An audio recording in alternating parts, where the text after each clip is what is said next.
Après les passoires thermiques de l'hiver, voici venus en été les bouilloires thermiques. Bonjour Laurie. Bonjour David. Une façon imagée de désigner cette réalité brûlante. Certains logements sont devenus, il faut le dire, carrément invivables l'été. Oui, la France connaît désormais de fortes vagues de chaleur chaque été avec des températures dépassant régulièrement les 30 degrés à l'intérieur et de plus en plus de logements deviennent donc inadaptés au changement climatique, ce qui pose des questions sur la précarité énergétique estivale. En 2024, 42% des Français déclaraient souffrir de la chaleur chez eux et depuis 2013, le nombre de personnes vivant dans des logements trop chauds a augmenté de 26% d'après un rapport de la Fondation Abbé Pierre.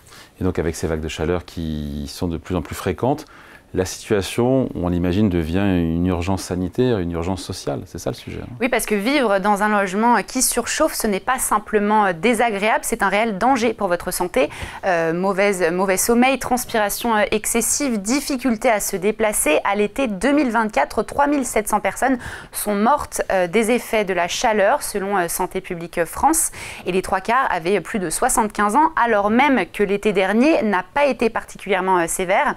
En milieu urbain, certains vivent littéralement dans des cocottes minutes, toits noirs, façades sombres, absence de végétation. Plus d'un tiers des logements en France seraient aujourd'hui inadaptés aux fortes chaleurs. Et d'ailleurs, Paris est la capitale européenne où le risque de mortalité lié aux vagues de chaleur est la plus élevée. Bon, Laurie, comment savoir si son logement est une véritable bouilloire thermique? Il y a des signaux comme ça à scruter? Alors vous vivez certainement dans une bouilloire thermique si votre logement connaît des problèmes d'isolation des murs ou du toit, si vous êtes orienté sud ou ouest, sous les combles d'un immeuble sans espace extérieur ou s'il n'y a pas de verdure autour de chez vous pour faire un peu d'ombre. Et d'ailleurs, ce n'est pas forcément réservé aux logements les plus anciens. 31% des logements classés A à D au DPE sont considérés comme insuffisants en matière de confort d'été. Bon, et quels sont les profils qui sont les plus exposés à ce phénomène et qui souffrent le plus de ces logements qui sont surchauffés? Alors les bouilloires thermiques se trouvent majoritairement en zone urbaine. Selon les estimations, les personnes les plus exposées sont souvent les mères célibataires, les ménages les plus modestes et les personnes âgées. Mais les premiers à souffrir de la chaleur, ce sont surtout les jeunes de moins de 25 ans qui vivent souvent en situation précaire dans des logements mal isolés, loués à prix d'or. Et d'ailleurs, selon une enquête réalisée par Ipsos, 71% d'entre eux déclarent souffrir de la chaleur l'été. Si on est concerné, si on est locataire, tiens, et si on est confronté à un logement qui est devenu invivable à cause de cette chaleur torride, est-ce que légalement on peut ou pas arrêter de payer son loyer?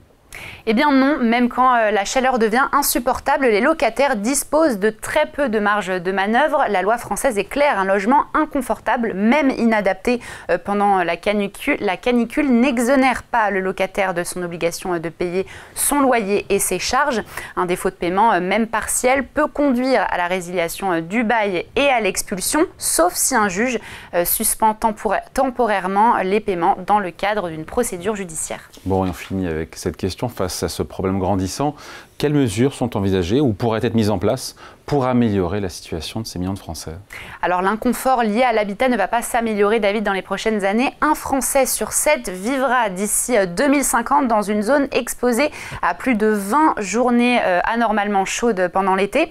Face à cette réalité, eh bien, une proposition de loi transpartisane baptisée « Zéro logement bouilloire » sera déposée à l'Assemblée nationale cet été. Parmi les mesures envisagées, l'instauration d'un seuil de confort thermique estival interdisant la location des logements les plus inconfortables, imposer également l'affichage du niveau de confort d'été dans les annonces immobilières via le DPE et enfin, autre exemple, assouplir les contraintes architecturales des bâtiments de France pour faciliter l'installation d'équipements d'ombre.